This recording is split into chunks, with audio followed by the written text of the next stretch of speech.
Hello दोस्तों। आज के इस वीडियो में हम बात करेंगे कि परफेक्ट नंबर कैसे निकालते हैं सी लैंग्वेज में। तो चलिए देखते हैं। सबसे पहले हम ये जान लेते हैं कि परफेक्ट नंबर होता क्या है। तो हम आपको एग्जांपल से समझाएंगे कि परफेक्ट नंबर कौन सा नंबर होंगे। तो देखिए, मान लीजिए आपने कोई नंबर लिया, मान लीजिए हमने लिया 5।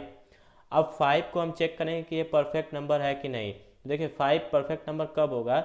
जब हम 5 से एक कम, मतलब अगर हम 5 को छोड़ के उससे एक कम 1 से स्टार्ट करें और एक कम तक ले जाए, मतलब 1 2 3 और 4 तक ले जाए, हमें 5 को नहीं जोड़ना है इसमें, उससे एक कम तक जाना है। अगर उस 1 से डिवाइड करने पर उसका रिमाइंडर जो है 0 के बराबर हो, और 2 से डिवाइड करने पर भी उसका रिमाइंडर 0 के बराबर हो, 3 से डिवाइड करने पर भी उसका रिमाइंडर 0 के बराबर हो, 4 से डिवाइड करने पर भी उसका रिमाइंडर 0 के बराबर हो, तब हम क्या करेंगे, इन चारों नंबर को आपस में ऐड कर देंगे। जब हम आपस में इसको ऐड करेंगे, अगर इन सबों को ऐड करने के बाद अगर वो उस नंबर के बराबर हो जाए, मान लीजिए इन सबों को ऐड किया और हमारा नंबर ऐड करने पर 5 आया, तो ये नंबर जो हमने दिया था और ये जो ऐड करने पर जितने भी डिविजिबल थे उनको आपस में सम करने पर उस नंबर के बराबर नंबर मिल जाए, तो हम बोलेंगे कि ये परफेक्ट नंबर है। तो देखिए, 5 जो है, 5 से एक कम तक हम उसको लेके जाएंगे, 1 से स्टार्ट करेंगे, एक कम तक ले गए, तो 1 से डिवाइड किए 5 को, तो वो पूरा पूरा कट गया, रिमाइंडर जो है 0 बच गया। ठीक है, उसके बाद हम फिर प्लस करेंगे। अब हम 2 से डिवाइड करेंगे, तो 2 से करने पर 5 जो है पूरी पूरी बार नहीं कटेगा, तो हम यहीं पे बोल देंगे कि ये जो है नंबर परफेक्ट नंबर नहीं है। तो ये और इसको अगर आप ऐड भी करेंगे तब ये 5 के बराबर नहीं होगा। क्यों? क्योंकि 2 + 1 3, 3 + 3 = 6, 6 + 4 = 10। तो ये नंबर परफेक्ट नंबर नहीं है। यहीं पे अगर बात किया जाए 6 की, तो 6 के लिए हम चेक कर लेते हैं कि ये परफेक्ट नंबर है कि नहीं।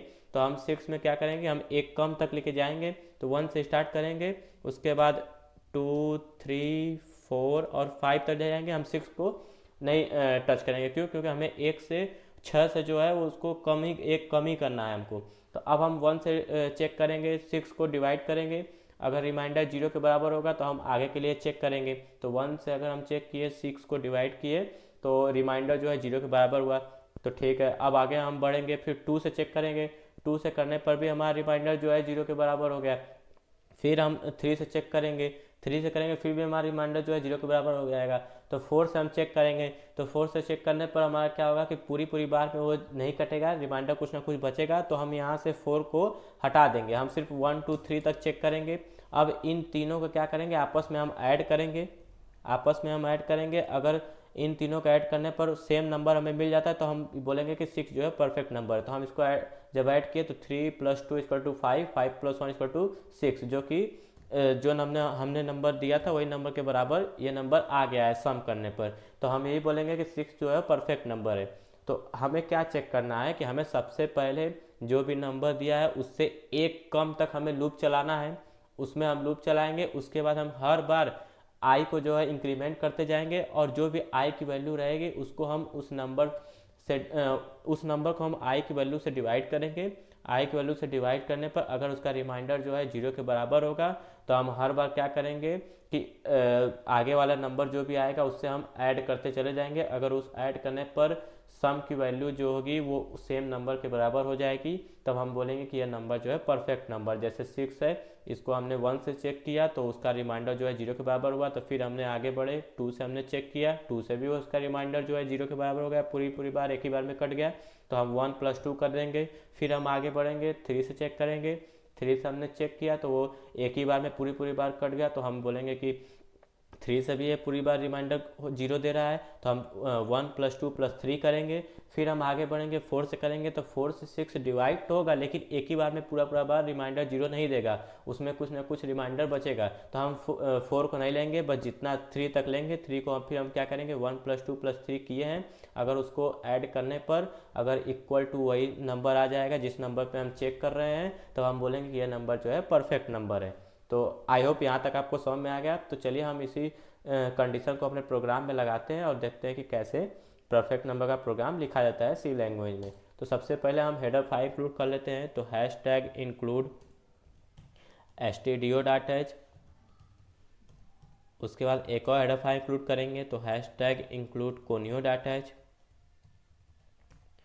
अब अपने प्रोग्राम में हम मेन फंक्शन कॉल करेंगे, तो इंट मेन उसके बाद पैरेंथेसिस लाएंगे, फिर कर्ली ब्रेसेस पर सारे इंस्ट्रक्शन को लिखेंगे। तो सबसे पहले हम यूजर से कोई भी नंबर मांग लेते हैं, तो वो नंबर जो इंटीजर नंबर होगा, तो इसके लिए हम एक वेरिएबल डिक्लेयर करते हैं इंटीजर डेटा टाइप का।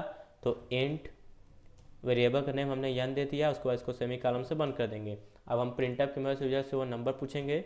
तो प्रिंटअप पैरेंथेसिस में डबल कोट में इंटर एनी नंबर, हम यूजर से कोई भी नंबर मांग लेंगे, उसके बाद हम सेमी कॉलम से इसको बंद कर देंगे। फिर स्कैनअप लगाएंगे, स्कैनअप में पैरेंथेसिस में डबल कोट में लिखेंगे परसेंटेज डी, क्योंकि इंटीजर नंबर होगा। उसके बाद कामा लगा के ampersand n, n variable में ये वैल्यू स्टोर हो जाएगी। अब देखिए, अब हम लूप चलाएंगे और लूप में हम वही कंडीशन देंगे, आई को जो है 1 से स्टार्ट करेंगे और उस नंबर से एक कम तक लेके जाएंगे। तो चलिए देखते हैं। तो फॉर लूप चलाया हमने, फॉर लूप में हम क्या लिखेंगे, इंट आई ले लेते हैं एक वेरिएबल, जिसको हम इनिशियलाइज कर देंगे 1 से। उसके बाद आई जो है वो लेस देन एन तक जाएगा, हमें एक कम तक चेक करना है, उस नंबर से एक कमी तक हमको चेक करना है कि वो डिविजिबल है कि नहीं। उसके बाद क्या करेंगे, आई को हर बार हम इंक्रीमेंट कर देंगे। फिर उसके बाद देखिए फॉर लूप के ब्लॉक में जाएंगे। अब हम क्या करेंगे, यहाँ पे हम कंडीशन देंगे। कंडीशन क्या देंगे कि इफ़ यन जो है वो डिविजिबल हो आई से, करने पर रिमाइंडर जो हमारा वो 0 के बराबर हो जाए, तब हम क्या करेंगे, हर बार एक वेरिएबल यहाँ पे डिक्लेयर कर लेते हैं।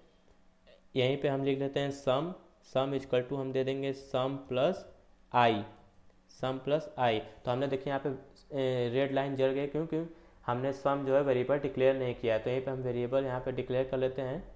तो हम यहाँ पे लिख देंगे कामा लगा के सम, सम को हम स्लाइस कर देंगे 0 से। हमने सम में वैल्यू 0 डाल दी है, और हर बार हम क्या करेंगे, जब ये एन जो है वो आई से डिवाइड करने पर रिमाइंडर 0 के बराबर होगा, तो हम हर बार सम जो है 0 है, 0 को हम प्लस कर देंगे आई, आई की जो वैल्यू होगी, तो हम सम प्लस आई कर देंगे।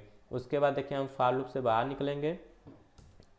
अब यहाँ पे हम कंडीशन देंगे if sum is equal to n, अगर सम जो है उस नंबर के बराबर आ जाए, जो भी हमारा सम आएगा करने पर अगर उस नंबर के बराबर हो जाएगा, तो हम प्रिंट करा लेंगे this is a perfect number, this is a perfect number. और अगर सम जो है वो उस नंबर के बराबर नहीं आएगा, तो हम सीधे सीधे कंडीशन दे देंगे, एल्स में लिख देंगे प्रिंटर की मदद से this is not perfect number. उसको इसको सेमीकोलन से बंद कर देंगे। उसके बाद हम लास्ट में रिटर्न 0 लगा देंगे, जो कि हमारे प्रोग्राम के एंडिंग को दर्शाएगा। अब देखिए हम शुरू से इसको समझाते हैं कि हमने अपने प्रोग्राम में क्या लॉजिक लगाया है। तो देखिए सबसे पहले हमने एक वेरिएबल डिक्लेयर कर दिया इंट n, जो कि उस नंबर को स्टोर करेगा जो नंबर आप देंगे। तो हमने यूजर से पूछ लिया इंटर एनी नंबर, यूजर हमें कोई नंबर दे देगा। उसके बाद हम फॉर लूप चलाएंगे। फॉर लूप में हम क्या करेंगे, एक वेरिएबल डिक्लेयर करेंगे आई, आई की वैल्यू को हम इनिशियलाइज कर देंगे 1 से, आई में 1 वैल्यू दे देंगे। उसके बाद आई को हम उस नंबर से एक कम तक चलाएंगे उस लूप को। उसके बाद हर बार हम आई को प्लस प्लस करते जाएंगे। जब ये आई जो है कंडीशन यन से छोटा होगा, कंडीशन ट्रू होगा, तो वो इफ़ के ब्लॉक में आएगा। जो भी नंबर आप देंगे उस नंबर को उस आई की वैल्यू से डिवाइड करेंगे। आई की वैल्यू से डिवाइड करने पर रिमाइंडर जो है वो 0 के बराबर होगा। तब वो क्या करेगा, इफ़ के ब्लॉक में जाएगा। इफ़ के ब्लॉक में जाने पर वो क्या करेगा, सम की वैल्यू हमने यहाँ पे इनिशियलाइज किया है 0 से, तो सम इक्वल टू 0 है। और 0 प्लस आई, मतलब आई की वैल्यू यहाँ पे क्या है 1 है, तो 0 प्लस 1 इक्वल टू सम में चला जाएगा 1। फिर ये ऊपर जाएगा, अब आई की वैल्यू जो है आई प्लस प्लस हो जाएगी, तो आई की वैल्यू 2 हो जाएगा। 2 को फिर हम चेक करेंगे उस नंबर से, कंडीशन अगर ट्रू होगा नीचे आएगा, उस नंबर को फिर हम 2 से डिवाइड करेंगे। अगर डिवाइड करने पर रिमाइंडर हमारा 0 के बराबर हो जाएगा, तो फिर हम इफ़ के ब्लॉक में जाएंगे। इस बार सम की जो वैल्यू थी 1 थी, क्योंकि हमने 0 प्लस 1 किया था तो 1 हो गया था। अब हम क्या करेंगे, सम की वैल्यू 1 थी तो 1 प्लस आई की वैल्यू कितने है 2, तो 1 प्लस 2 कर देंगे, तो इस बार सम की वैल्यू 3 हो जाएगी। तो ऐसे करते करते हम चेक करते रह जाएंगे। लास्ट में जो भी सम की वैल्यू आएगी उसको हम इफ़ के कंडीशन में देंगे कि अगर सम जो है इक्वल टू यन हो जाए, अगर सम जो है उस यन जो भी आप नंबर देंगे उसके बराबर हो जाएगा, तो हम प्रिंट कर लेंगे this is a perfect number. नहीं तो हम प्रिंट कर लेंगे this is not a perfect number. तो चलिए रन करते हैं और देखते हैं कि क्या हमारा प्रोग्राम सही है या गलत। तो देखिए हमसे पूछा एंटर एनी नंबर, हमने दे दिया मान लीजिए 6, तो ये बोला this is a perfect number. एक बार और रन करते हैं। तो ये पूछा एंटर एनी नंबर, हमने दे दिया इस बार 4। तो ये बोला this is not a perfect number, जो कि सही है। आई होप आपको वीडियो अच्छा लगा। हमारे चैनल को सब्सक्राइब करें, लाइक करें, शेयर करें। तब तक के लिए बाय, मिलते हैं अगले वीडियो में।